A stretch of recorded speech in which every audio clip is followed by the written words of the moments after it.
All right, what's going on, everybody? Welcome to the oil stream. Dusty at Nameo Boston Pizza if you want to pop by for lunch. Tommy Gazzola is at home. Tommy, how you feeling, buddy? A lot better. Yesterday was rough, but there's still, I know Iwanek doesn't want me in the hangout studio with him before he goes on a trip to Mexico. Yeah, he's got the big trip to Mexico coming up. So I was like, okay. But, yesterday was the real test pre- and post-game, and then got through that okay. And then today I felt like, all right, we're on the up and up. So I should be good to go by tomorrow. Yeah. All right. Well, that's good. That's good, buddy. At least you're staying safe at home and looking after yourself. So that's good. That's good. Yeah. We'll get to lots with the others. We're coming at you. I'm at the Mayo Boston Pizza. I miss having you around, Tommy. I have FOMO right now. Yeah. It's Wing Wednesday, so obviously you can get those. They got the $15 lunch menu where if it's not ready and $20 or less, you get your next one free as well. So if you are, north side or whatever, we're on 97th Street, and then the Mayo Boston Pizza, you can pop by as well. So it should be a good time. And then you're at Westgate tomorrow night. I'm at Westgate tomorrow. It's always a great time there too. Looking forward to getting back there. And then I would have ordered today actually. Probably would have started with some boneless wings because I think that's part of Wing Wednesday at BP. If I'm not mistaken, yeah, it is.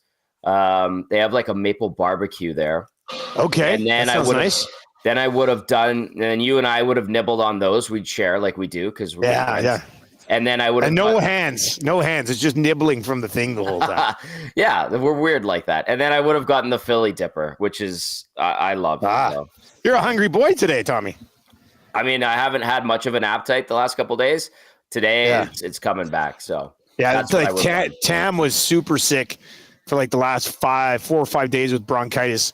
She finally emerged from the room. Like she was literally knocked out for like 3.5 days.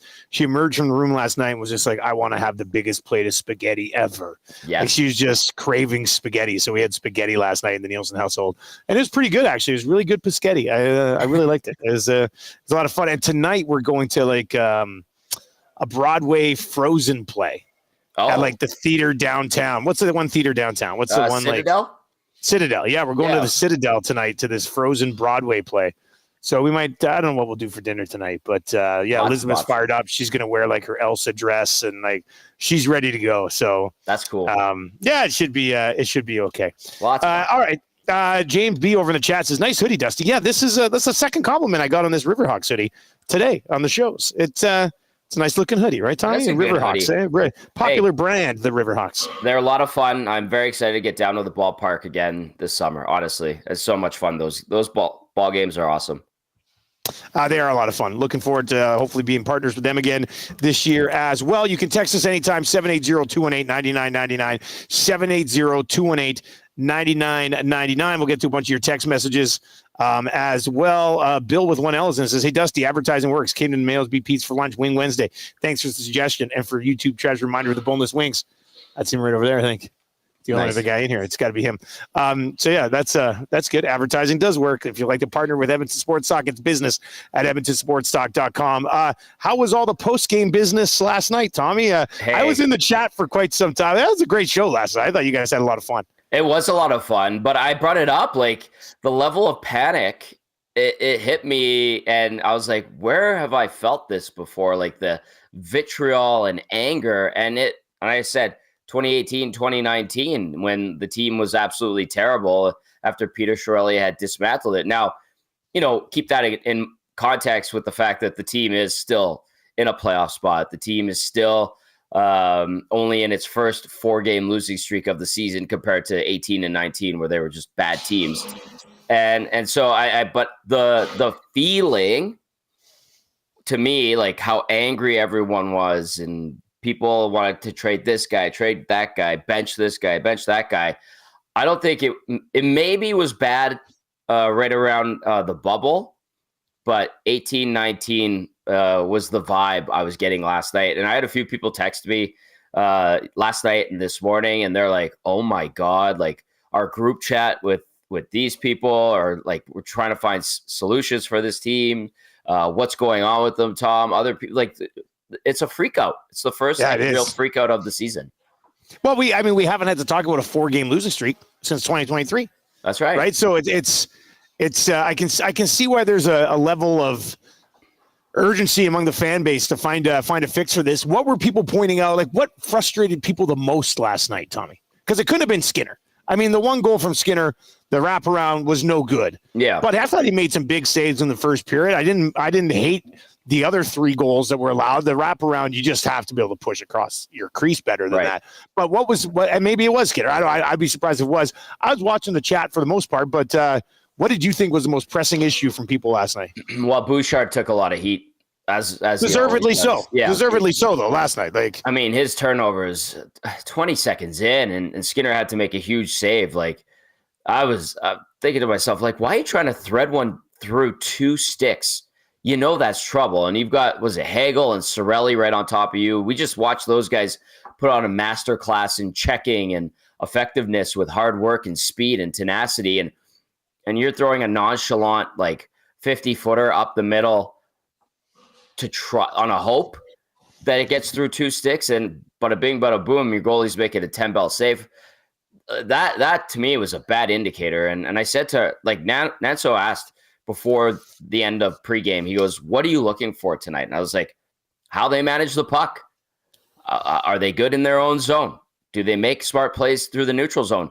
And for parts of that game, they did. They were better than they were over the weekend, but that's not saying much. But ultimately, Kapanen gives one away on a flood pass that in the neutral zone that goes back the other way and they score. You got Bouchard giving pucks away left, right, and center. And then, the effort was at times lackluster as well. And it feels like these guys are still in vacation mode. And that was part of the frustration that the fans and our viewers and listeners were talking about too, is, well, you're not getting anything from lines 2, 3, and 4. You go nuclear, and even McDavid's playing bad. He's having a tough go. I know. He was dash 11 in his last 4 games going into last night. Goes -1 with an assist yesterday. He's struggled big time, and I think his goals for is 3 and goals against 10 or 13, something like that in the last 10. Like, it's just been, and then Ekholm too. Ekholm's goals for, goals against ratio hasn't been particularly good. So it's like all these things are popping up at the worst time.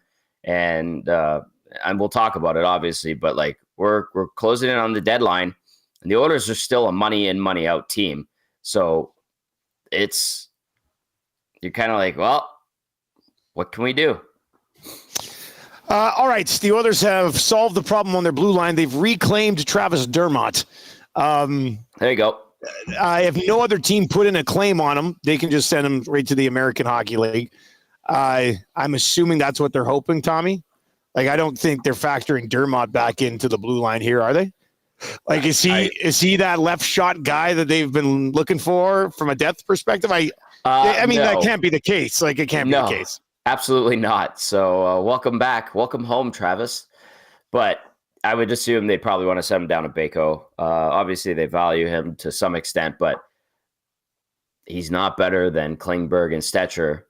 Certainly not Stetcher, because they waived Dermott before. So interesting. Maybe just added defensive depth. That could all right. So, I don't think we'll spend a lot of time on the Dermott claim, because they have to have something else coming down the pipe on the blue line, I would think. I've got a ton of different things we can discuss coming out of last night's game and everything. But you brought up Bouchard, so let's just stick with Bouchard for a second. Like, how is this still happening? Like, we know there's a better defenseman in there. We've seen a better defenseman in there. What he's doing with the puck and giving away 5 turnovers last night, what he's doing with that should be something like, stop doing that. Like, even the one in the third period where he had a little bit of pressure and then like just flipped it weak ass this way and the guy knocks it down. I'm just like, Mike, and then he loses his stick. And you're like, I don't know how this is still happening. Like, how has this not been fixed just yet? And I'll add to that too. Last night, using a couple of examples, Hernan pointed it out. Like, they're getting ISO shots on Evan Bouchard on the bench. Paul Coffey's trying to have a conversation with him. He's barely reacting. Matthias Ekholm's trying to have a conversation with him. He's barely reacting. What's the deal? Like, what's going on with this guy? To me, it's like his confidence is absolutely shot. Like, is he buckling under the weight of a new contract? Is not making the Four Nations? Because, it seemed like Skinner got better after the team was announced and he wasn't a part of it. It seemed like Hyman's game improved when the team was announced and he wasn't a part of it. Evan Bouchard has just been constantly, I'm just going to say it, Dusty, bad. Yeah. He's been bad defensively, and his decision-making is bad. He gives away the puck the same way. Like that one that I think someone sent it in. I think Hernan sent it in our EST chat yesterday. It was the one where he turned around and like just gave it away for a perfect opportunity. There you go. Look at those. Sorry, my things. Sorry to interrupt, Tommy. No, all good. All good. Yeah. Those are the Thai wings, right? The Thai, like the same as the Thai chicken bite, but it's a little hack that Trev said today. He's like, get the Thai chicken bites and then, or the Thai chicken wings, boneless. Smart. It's a great idea. They look terrific. They're going to be great. You know what? You keep talking about Bouchard's turnovers. That'll give me about 20 minutes to eat. Yeah. Okay. So like with him, I just look at it. I'm like, well, what the hell's wrong with this guy? And the tendency he's had over the past 3 years is to get better as the season wore on after slow starts.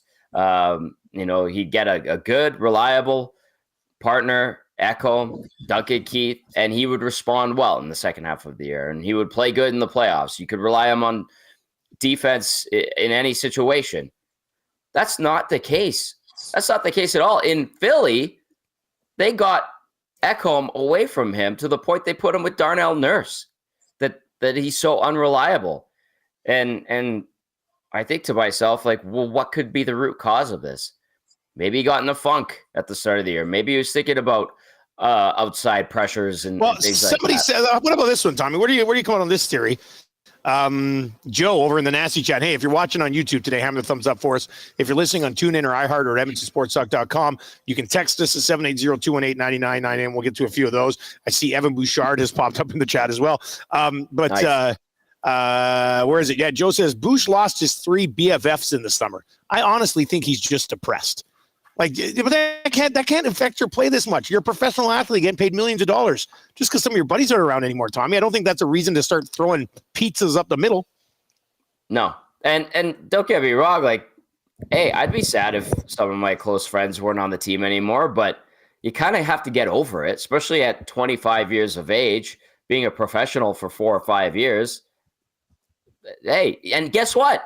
You can make new BFFs with the new guys on the team, and they generally get along well. This is a room that gets along well. So from everything I've been told, Evan Bouchard is very much one of those guys that's included with Nugent Hopkins, McDavid, Draisaitl, Nurse. He's part of that crew. So if you're sad about your buddies leaving, FaceTime them. FaceTime. That's what they need. They need a group FaceTime. FaceTime. Bogle, Bouch, McLeod, all the way. Get them all there. You'll be fine. Yeah. You'll be fine. And make new friends. So Paul Coffey needs to bring Bouchard into the room and be like, hey, look who it is. Look who's on the phone. It's Warren Fogle. You want to chat with him? Yeah. And let's see if that maybe gets him back. I don't know. I mean, I think even offensively, it's funny because he's got 8 points in his last 8 games. Right. But he still hasn't scored on the power play all year. And the turnovers are starting to get a little atrocious. So we'll see if he finds this game in the postseason or prior to the postseason, preferably. But I thought that was one of the things coming out last night. But look, let's be honest, the forward group last night. I mean, it was essentially a night off for Vasilevsky, Tommy. Like, I'm not sure if I like to do with Marshall after a practice or a game, I'll take off his helmet and I'll run my hand through his hair and I'll be like, sweat test. Like, let's see how hard you worked. Mm-hmm. If you would have sweat tested Vasilevsky yesterday, your hand would have come up dry. Like there was really nothing threatening from the Oilers essentially the entire game. No. When they did get zone time, it seemed like they got kept to the outside a little bit. And then whenever they did funnel a puck to the middle, guys were fanning on it or they couldn't get good lumber on it if they did get a shot off, or Lightning players were closing off lanes and taking away gaps or blocking shots. It's just, I know the Lightning are playing really well right now, and I know that they're starting to ramp up, but like Edmonton didn't really threaten outside of, again, the same narrative from the weekend. They get an early goal from Leon Draisaitl to start the game and give them a head start that they just piss away. I didn't at any moment really think that the Oilers were that dangerous offensively. No, not at all. Like the Savoy had that one timer that kind of deflected anyway. Yeah, like they didn't like when you single that out. There's really like him and Draisaitl. I thought Draisaitl was good. Savoy was good for what you expect from him. Yep. But the rest of the forward group, like these guys, the Oilers right now have 4 players, like 4 forwards. Some of them already passed the number, but they only have 4 forwards on pace to hit 40 points. Henrique's not going to get to 40 points. Brown's not going to get to 40 points. Like unless they crank it up a little bit here down the stretch, they're going to have 4 forwards with 40 points, and everybody else in between 20 and 39 points. Which, that can't be good enough. Like these guys need to start contributing in some way. And the one guy, and this comes back to Knoblauch. First of all, if I was Knoblauch, Bouchard would never start a game until he gets his shit together. Yeah. Like why are you putting a guy out there that, for example, last game, turned the puck over 20 seconds bloody in. So I would not have Bouchard on the ice to start hockey games, at least until he gets going, and then whatever. But like for Knoblauch to take Skinner out, who's like the one other guy who can do something offensively, just did over the weekend, was actually one of your brighter spots, I thought, from the weekend, to take him out and leave in Arvidsson, who has not been good lately. I mean, none of these other guys produce. I don't know why Kapanen would be in the lineup ahead of him. And even if the argument is, well, these guys kill penalties. Yeah, well, your penalty kill sucks lately. So it's not like it's rolling and you don't want to mess with it. So I don't know. It's been a weird, and we'll continue with the Knoblauch conversation here, but it's been a weird return from the Four Nations in like every aspect of this team, with the exception of Draisaitl, who's just been steady as they come. He's been excellent. He is their motor right now. A quick note on Jeff Skinner. He has 9 points in the 15 games he's played since the turn of the calendar to 2025. Like, he's given you something. He's been a healthy scratch like we saw yesterday in a bunch of these games. It's ridiculous. Yeah, and it goes back to what we were saying a few weeks ago when we were saying that clearly he doesn't have the trust of the coaching staff. That is abundantly clear, and regardless of what he does, he's the odd man out. Yes, I would have taken Kasperi Kapanen out. He has not been doing much for you lately. Even Hyman, Dusty. Yeah. Even Hyman. Nugent Hopkins had a 2-point game against Washington. The goal was in garbage time. He hasn't had a good year, and he continues to be kind of in a malaise. Henrique, absolutely. Brown, you're watching, you're going like, he could be tenacious at times, but outside of that, he's not really effective. Janmark's game is whatever. I mean, he was a healthy scratch the other day, and I was like, yeah, I guess so. What are you going to do? But like so many guys. He hasn't even shot a puck past a goalie, and it's almost March. Yeah, a nice empty netter and a redirection. And the one, he didn't even redirect it. It bounced off him. Yeah, like it wasn't like he did. Like it hit his ass. Yeah, and when he hasn't shot a puck past a goalie, it's almost March. Like, well, and Skinner can't stay in the lineup. Like, what's going on here? Like a perfect example of where Matthias Janmark is at right now is he gets that great opportunity in the slot and he double clutches on it, and Vasilevsky just has to go like that because it's just a quick little flick, and Vasilevsky blockers it away, and then I don't know, man. Like it's. Everything you thought could go wrong is going wrong, and it's happening right now. And it's happened. I mean, the guys that they brought in, a lot of people were talking to last night about, fire Arvidsson away, trade him, get rid of this guy. Is it time to get Jeff Skinner to waive his no move? Like, I think it's all, I understand that rationale. I would be thinking the same thing, but to me, like, those thoughts are probably unrealistic. Unrealistic, and we're sitting here ripping on these guys today, but we have to remember this same team was the best team in the league for 2 months. Like this same roster, the same group. Exactly. So it's in there. It's in there. So why is it not there now? That's what they have to figure out. That's why I don't think you blow. Now with that, if there was some interest in Arvidsson and you could get a younger guy back, I would consider that one. He doesn't have a no move. He doesn't have a no trade. I don't think you want him next year at $4 million personally. No. I mean, unless something changes here down the stretch, but that would be one that I would certainly toss around at the deadline and see if anything pops up on that front. I would do it. Yeah, I mean, I think, and there might be some guys who would have interest still in Arvidsson at $4 million. That would be something that, if you're trying to change the vibe of your bottom six, moving Arvidsson out and bringing somebody in might be a possibility. What do you make of Knobloch calling his team fragile after the game last night? I think he's right. I know. But then like, how is a team that went to Game 7 of the Stanley Cup Final last year and did it after firing a coach earlier in the season? How can that group be fragile? I don't get it. I don't understand it. I'd like to say like and I've said it, especially when they got off to a rougher start this year, got off to a terrible start last year. It's like, these guys have swagger. These guys are confident in themselves. These guys know that they're good when they want to be. This kind of feels a little bit different. I still think in my mind, like they're obviously and it's funny because like our listeners and our viewers will say it, like the Oilers' worst enemy is the Oilers. And it feels like that is one of those scenarios. And maybe that's what Chris Knobloch is alluding to. By the way, like his decision-making, like I don't know if it's out of desperation or what, has not been particularly great in the 3 games since coming back from the break either. Like it's been top to bottom. Everybody has gotten into a funk, and the results are you score 7 goals and you get outscored 17-7 now. That's it. Like everybody's out of sync. Nobody's dialed in except for Leon Draisaitl and maybe Darnell Nurse. Like it's just it's. So do you just wait for McDavid to take over again? Like, is that what it seems like? That's what everybody's waiting for. Like McDavid to come out and have a 3-point game and they get back on track and then they go on a run.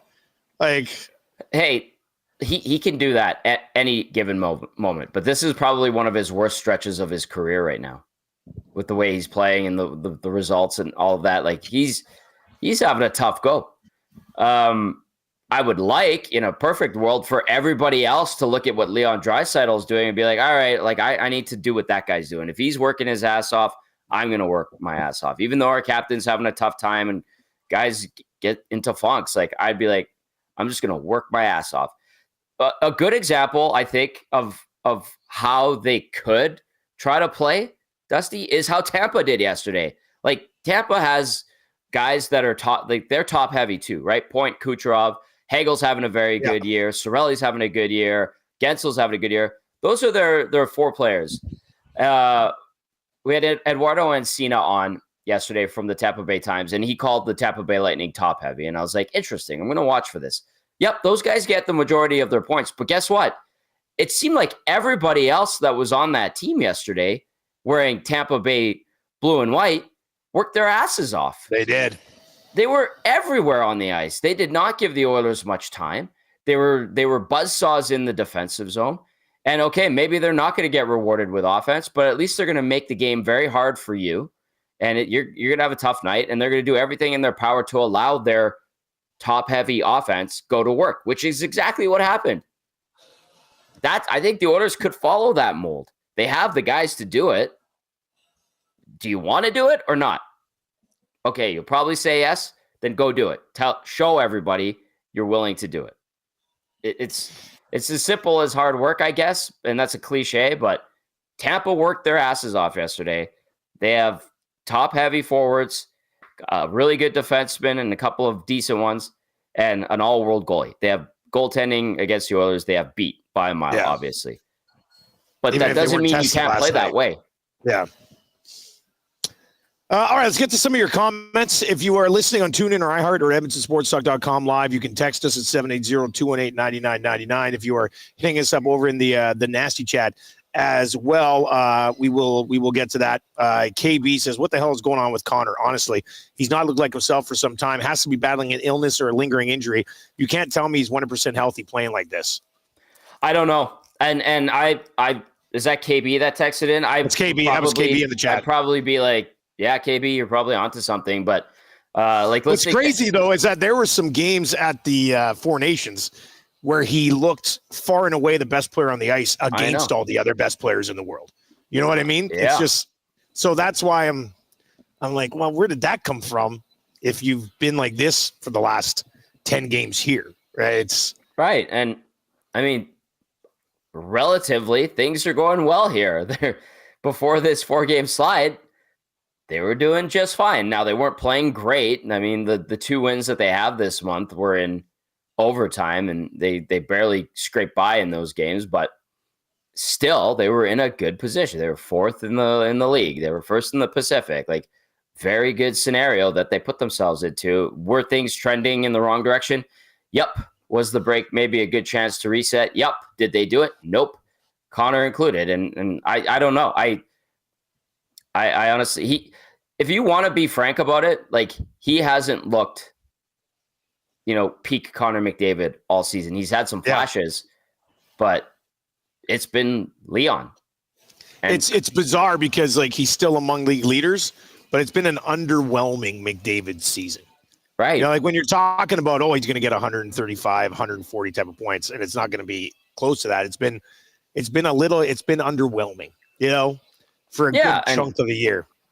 And we recognize, like, it sounds crazy to say that. But with that being said, like, we also have said for the last 3 years, we really don't care what the hell happens in the regular season because they're supposed to be about Stanley Cups now, right? That's true. I mean, if he is trying to pace himself and save some juice for the playoffs, can't really blame him. And maybe he is because at the Four Nations, man, he was buzzing, and he's not buzzing compared to the lesser competition right now, like we've seen him in the past. So maybe it is a little bit conserve things for the postseason. I want to get to this one over in the nasty chat from Alberta Dogo, whatever. Anyway, he says, because this, when I was talking about how can this team be fragile when the team last year went through so much, he makes a fair point, but I'd like to point something out. He goes, because this isn't the same team that went to Game 7 last year. Yes, we have a similar core, but we lost some very important people off this roster. Now, I would say that your fragility comes from your core, and the core is the same. Like, I'm sorry if the team is fragile because Fogel's not around anymore. That can't be the case. And, like, those guys, bigger, younger dudes, probably if a perfect world and everybody fit under their cap, you would have liked to just run it back with that group as close as they were. But Tommy, McDavid, Draisaitl, Nuge, Nurse, Ekholm, like that's where your team fragility would come from, I think, in my opinion. Like, that's where those are the guys who pace things for you. So I understand it's a different team, but the core that just went through this is the same.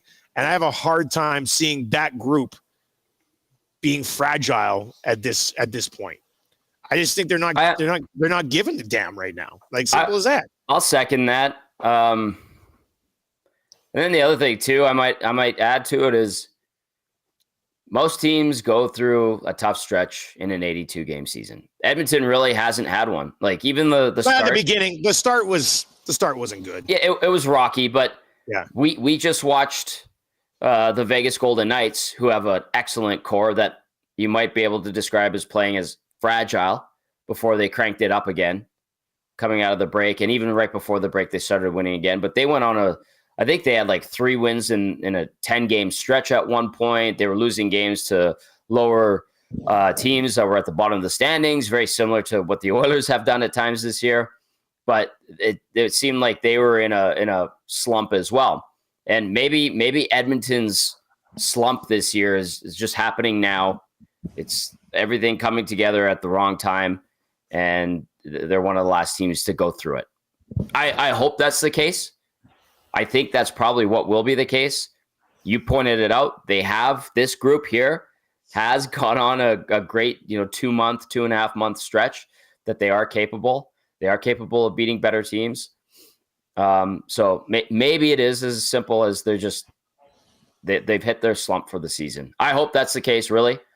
And maybe if they get into that game tomorrow night in Florida, maybe that's the key to unlocking them getting their swagger back, playing like they want it, giving a what on the ice, because we're seeing a lot of TV turns and a lot of very, very poor decision making, and a general malaise out there. So maybe the Panthers are what the doctor ordered and pissed them off enough and rekindle the fire, and that gets them going for the last 25. But imagine if they don't, what your post-game show is going to be like. Oh, like if they play against Florida, considering the situation, and you're back in Florida since Game 7, no Kachuk, like a game that could be there for the taking. If they go through the motions like they have the last 3 games, buddy, your post-game show is going to be absolute fire. I look forward to it. Hernan will probably pass out multiple times. I was like, well, yesterday, I'll tell you what, those games they're fun. It's like high stress, but like the post games where it's like that I enjoy. And I hope that we're not going through that tomorrow. I hope we can talk about a deep breath and everyone can relax and breathe a little easier. But if that happens and they get smacked around the same way that they have been these past 3, buckle up. But I'm ready for that ride because it's always fun. Oh, she's going to be a good time. 780-218-9999, 780-218-9999. Joe says it's not a slump. This team hasn't been able to compete with the best teams in the league all season. T. Wilson says they need to start dropping the gloves again. There's a few other good ones in here that I want to get to. Shaggy and St. Albert says they're playing like a team that won the Stanley Cup already, who can coast through the regular season and know how to win the cup, except this team hasn't won anything. Yeah. Smitty the Welder says Knobs doesn't care about physical play, and his team shows that. Where did he come out on that? I know you guys talked about it a little bit on the post game last night, and there's been some talk around the city of, as far as deadline ads go, some legitimate, and it's not being tough. It's not being tough guys. It's some legitimate grit. Yeah. Some sandpaper in the bottom 6. I do think that would usually, sometimes one of those guys bring some other guys into the gritty space as well. Yeah. And they don't have, like, Corey Perry's too slow to do it now. He's having a nice season, don't get me wrong, but he's not going to be, I don't think he's that guy that, or at least maybe in the regular season, he's not going to be that guy, but I don't know. I think it could help the entire group by adding one guy who, like, can get under the skin of the other team. Right now, they really don't have that guy. They don't. If it's any solace to those out there that are concerned about the Oilers' toughness, they did out-hit Tampa 30-25. They did out-hit them 30 hits last night. Yeah. What didn't Brian Swain say? Like, aren't they like 2-11 or something when they out-hit the other team? Yeah, they're not particularly good. And even Cass was saying, he's like, hey, like, the reason why they generally get out-hit is they're a good puck possession team, and the numbers, the analytics support that. And that is, I think there's a lot of merit to that, to be honest with you. But you kind of hit it. Like, you need guys that make it a miserable night to play against you. That's it, right? Like, one or two of those guys. If you're an NHL player right now and you have a game coming up against the Edmonton Oilers, you're going, oh crap, they're probably going to beat us because they're faster and they're more skilled, and look out for 2 of the world's best players. You're not going, oh crap, I have to play against the Edmonton Oilers and it's going to be a hard night. They're going to play like a bunch of assholes. I'm going to probably have a bunch of bumps and bruises, and it's going to be a long 60 minutes. Oh, by the way, they have 2 of the world's best players, and they're going to probably outskill us and beat us that way too. Like, you're going to be okay physically coming out of an Oilers game, because they're not going to hurt you. They're not going to be a pest. They're not going to be in your grills all game. And that to me is like the toughness that this Oilers team is lacking. It's not beating the crap out of someone. Although I enjoy when guys are tough and have good fights and beat the crap out of each other. That is quite enjoyable. But it is like playing big boy hockey, playing tough hockey, throwing a hit when it matters. Like, they out-hit them 30-25 yesterday. When I read that stat in the postgame, I was like, hey, great. Nothing stood out to me about any of their hits. It didn't feel like it was a physical game for them. Exactly. For example, I think hits were being thrown out pretty easily last night because Bouchard had 5 of them. And that's ridiculous. Did you watch Bouchard make 5 hits in that hockey game last night? No. I saw him casually glance a guy as you skated. He did cross-check somebody in the third in the defensive zone. Good. But, I like that. That's good. That's better. But yeah, and that's why we say too, hits are highly subjective and rink to rink. off ice crew to off ice crew, it's the wild, wild west, man. So you don't know what to expect. So when I saw that, like the fact that they had 55 hits on the board officially yesterday, I was like, okay, didn't see those, but I'm not in the building. And, but it's just, you're right. Like that tenacity, sandpaper. Yes, Evander Kane is the type of guy that can be that way. I talked to some people today, Dusty. They still don't. I was going to say, where are we at on Evander Kane? What's that? That was going to, because like a lot of the things we're talking about could be solved by a healthy, willing to get in the mix Evander Kane. So what is the latest on Kane? Well, no one is trading for him, and he is a guy that they would like to trade if they could. And no one's trading for him because nobody knows what his timeline is. Now, it's good that he's skating. It's good that he's around. But it's like, is he going to come back with a few games left, or is he going to wait till the playoffs? Is he going to come back at all? Will he be ready for the playoffs? It's still a question mark. And I think it was on your show, Bronco Nick. I think it was Bronco Nick saying, like, if the medical team didn't know what his timeline is, they should be fired. By all accounts, like I'm sure they're prepared for different scenarios. And again, everybody's on Evander's time, has been said to me multiple times by people. So that leaves it up in the air. Like, who knows? This Evander's time thing is really starting to get annoying. It is. You know, like it's kind of lame now. Like, figure out what's going on. Are you going to be able to play in April, or you're not going to be able to play? Like, well, the other side of it is, are they using that to play coy? In what way? To just wait to keep him out till the playoffs. You know what I mean? Okay, yeah. So you're just like, oh, maybe he can play, but yeah. Well, then they should just get that message out. You know, like as a team, you got your ways to back channel things to insiders and stuff, and just like, I don't know. It'll be interesting. I guess we'll know on how they approach the deadline, right? Like that's basically what it's going to come down to. Yeah.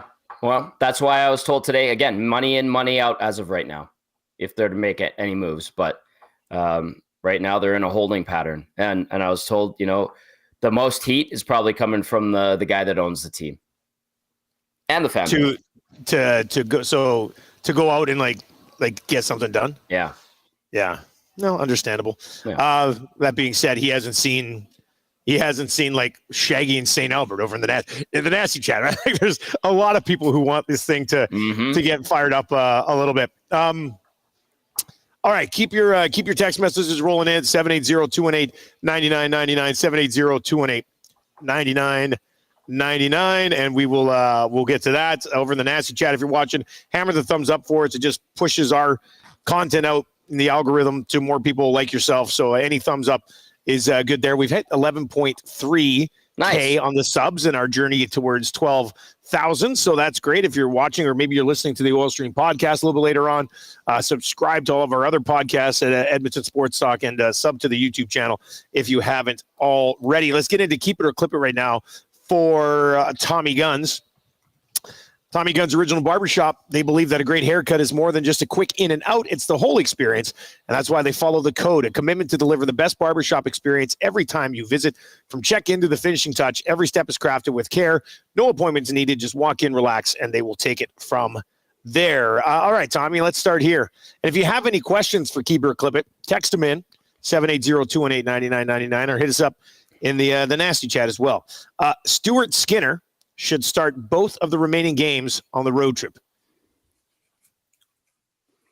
Keep it. I kind of agree with Joaquin. Stu, play him. Here's the net.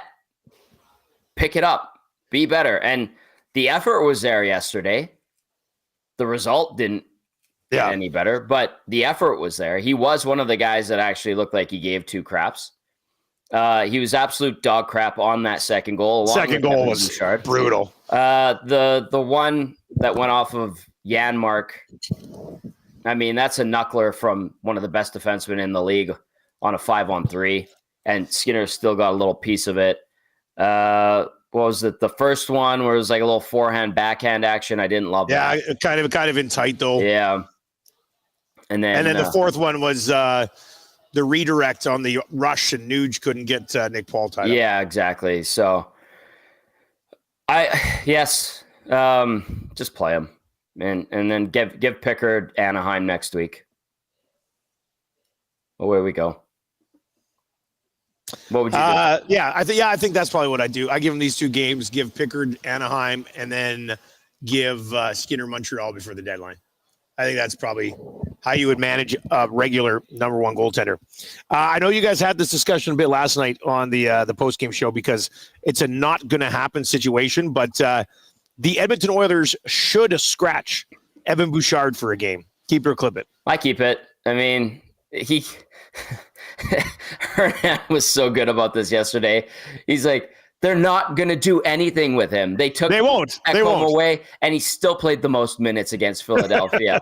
They took him off the power play, and he still plays the most minutes. Like, that is abundantly clear. Like, any type of punishment that they try to inflict on him in game, he knows, and it really isn't a punishment because he's going to be right back out there because the other guys, all you have is Kulak, Nurse, and Ekholm outside of that, and Emberson you're trying to bring along, but they don't really punish him. So if you wanted to send a message, I'd say, dude, you got to sit because you're playing like crap.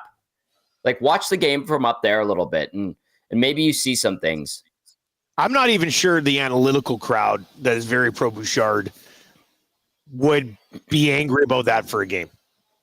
You know, like, it's one game. You've seen the turnovers he's committing. Yeah. You've seen him watch that wraparound goal go in when he was more than capable of getting to the far post and making sure that couldn't happen and help his goalie out a little bit. Like, you've seen these situations, and whether the numbers, talk about him being a driver, and they do, but sometimes a little bit of a reality check might be needed to bring the whole game into focus for him. So they won't do it.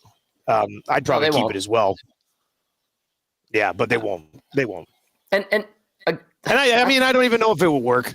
I mean, he might come back in the next game. He's always thinking about making the offensive play, right? Sure. There's not a lot of safe thoughts happening in his head when he's in some critical moments. He's always thinking about making great offensive plays, and he does make a lot of great offensive plays, but a lot of the attempts at them recently have not worked out very well. If he's always thinking offense, and that's obviously his forte, I would try to, if I don't know how to, I'm not a coach or anything like that, but I would try to find a way to get him to think about making the right play. Yeah. And maybe you first of all, like I said earlier in the show, I wouldn't start him in periods. Yeah. There's no way. And maybe you take him off the power play for a couple of games. It's not like he's scored a goal yet this season there. And maybe that's like he gets to stay in the lineup. You get some of the good stuff from him. And but maybe like the message you send is you take him off the power play for a game or two. And maybe that gets him refocused or something along those lines. Yeah. Yeah. That could be the case. All right, this one came in on the morning show today. I didn't have a chance to get to it, so I threw it in to keep it or clip it here for Tommy Guns on the oil stream. The Oilers are missing Derek Ryan's veteran presence right now. Keep it or clip it. Clip it. Clip it. He is very, very highly regarded in the locker room. He is part of like the guys, the main crew. He's kind of like the godfather of the locker room, I suppose, but he's not giving you anything on the ice. So clip it. Like he's not going to fix anything. Yeah, I wouldn't think so either, but does it coincide when he was sent down to when they started falling off a little bit? Even if he wasn't like in the lineup all the time. I don't think. Yeah, look at. I'm looking at it right now. I mean, because it also kind of ties into when Klingberg joined the team, right? Like they made some changes there from a team that had been the best team in the league for a couple months, and they seem like somewhat minor changes. But when a team's rolling the way it was, maybe something like that does throw him off a little bit. I know they weren't happy that he got sent down. Yeah. That I can tell you. I know that's a thing. Okay, so when would we say that the Oilers started to play poorly? Well, what are they in their last 10? Aren't they 5-4-1? Let's see here. Yeah. 4-5-1. 4, 5, and 1 in their last 10. Okay. So just do the last 10. When did Ryan get sent down? He got sent down after the Chicago game, January 11th. So it's been a little bit longer than that. Yeah. So looking at the Oilers game log, January 11th, they beat LA, they beat Minnie, they beat Colorado, lost to Van, lost to Washington, beat Van, beat Buffalo, beat Seattle, OT lost to Detroit, lost to Toronto, beat St. Louis, beat Chicago. And now lost 4 in a row. Yeah. So they won. Anyway, this was. When did Klingberg join them? When was Klingberg's first game? Oh, good question. Yeah. Yeah, here. I got that here too. What is he wearing? What number is old Johan Klingberg wearing? 36. 36. January 30th was his first game, and he signed, like a week before? January 30th. Oh, yeah, January 30th. Yeah. So he signed. So he played against the Red Wings. He played against the Red Wings. So since he played against the Red Wings, shootout lost to. Well, they haven't won in regulation since they got Klingberg. That's right. We can just say that. So, I mean, I don't know. Once again, not saying it directly relates to him, but they haven't won in regulation since he started playing. Yeah. And so I don't know. We're just trying to look for reasons why it's fallen off a little bit. So, yeah. Hey, they had Derek Ryan here for a few days when they didn't have to officially call up guys, and they brought him boy for a few skates. Just around for a little bit. Yeah. All right, and let's go with this one. Let's wrap, keep it, or clip it this way for Tommy Guns. Ranch sauce makes wings better. Keep it. I love ranch. It's peppercorn, my favorite. To me, it's one of the most versatile condiments available. And I have a hard time saying no to any ranch, to be honest with you. Have we done a condiment draft? I don't think so. We have not. Probably not enough. Probably not enough condiments to do an entire draft. But if we did do a condiment draft, I do think ranch would be. You said it's pretty versatile, buddy. Exactly, and I'll tell you what. There's some people that swear by blue cheese, but to me, that stuff is rank. It is just nasty. And when you go down the condiment aisle at a grocery store now, you've got like a million options. There's like different types of chipotle mayo. There's sriracha mayo. There's like bacon mayo. There's oh man, you can get like those Nando's sauce. I have hot honey mustard in my fridge right now. Wow, it's amazing. Is it? I've never had hot honey mustard. Oh, what a revelation. Creamy chipotle, there's so many different options that the world's your oyster when it comes to condiments, but ranch stands tall among them. Let's get to a few of these replies on the ranch comment. And if you're watching over on YouTube, hammer the thumbs up for us. What are we at? 70-ish? Yeah, we're at 70. Need 30 more to change 100 here. On the oil stream today, Joe says ranch is ew. It's awful. What? Joe. Benner's Pancake says clip it. No ranch on wings. Deathscra says ranch is very American. Norman at Combine says blue cheese for wings. Scott Thompson says ranch is pedestrian. Blue cheese is elite. I'm with you on that one, Tommy. Ugh. No thanks. Oh, it's just it tastes so funky. Yeah. La Bamba guy is suggesting a liquid draft, and you have a condiment section. I actually don't hate the idea of a liquid draft. Interesting. You can do a lot of different things with a liquid draft. Let me put that in my my list of draft ideas here. I got a lot of draft ideas. Liquid draft. That's a good one. Draft of liquids. Even for Edmonton Sports Talk, that does sound a little bit ridiculous. A bit. Blue cheese smells like a vegan after childbirth. I'm not even sure what that would mean.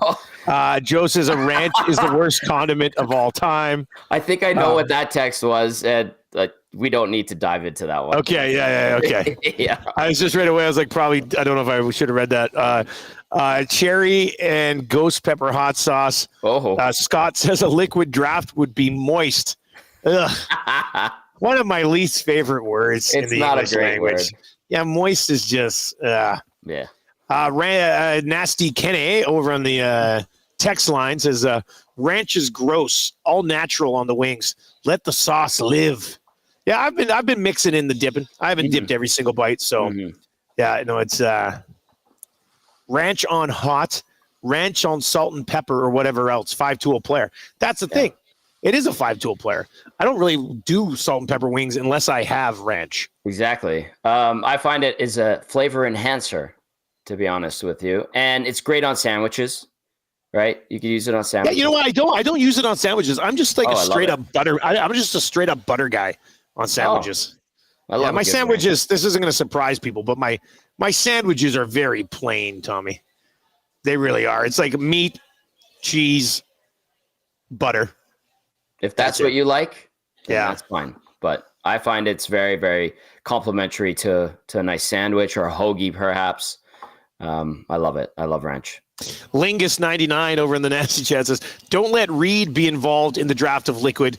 Remember the Christmas dog draft in Granny's bed?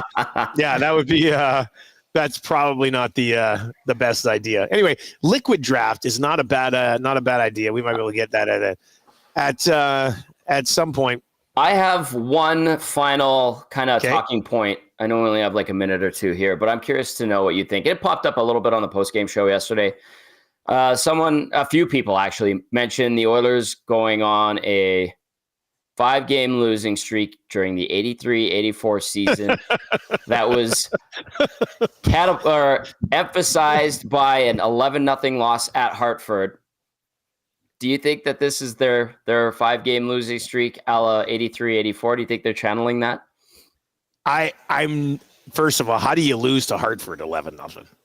I think they were super hungover that day. Ronnie Francis must have had a really good game. Probably. No, I'm not going to compare anything from this year to 1983-84. Okay. Ron Francis had a tremendous game, actually. Can I guess? At least 5 points. He did have a hat trick, and he had 5 points. 4 goals, 1 assist. Sorry. There you go. How about me guessing Ronnie Francis' great games? Greg Malone also had a hat trick and 5 points. And then Bob Crawford, we all know him, a goal and 3 assists. And Risto Siltanen, 2 apples. Well, if you can't stop the playmaking abilities of Bob Crawford, who can you stop? What would that be the equivalent of for the Oilers? Like losing 11-0 to Anaheim next week? Yeah, probably. Let's see. And then turn it around. Hartford's record at that point was 19-29-8. So yeah, it would be like losing to the Ducks next week, 11-0. Edmonton was 39-14-5 at that point. 5-game losing streak. Grant let in 7 on 23 shots. Moog. They should have traded him for Mike Liute.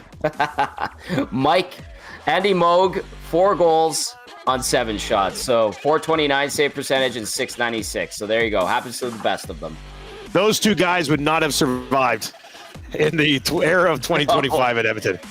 Yeah. All right. That is going to do it for the Oil Stream today, live from Boston Pizza. Thanks to those who popped by here. Tommy, get better. Get well soon. We want you to get well. Yes. EST Afternoons is coming up with Hernan and Gager. I'll talk to you tomorrow morning, 6 o'clock on the Nielsen Show. Take it easy.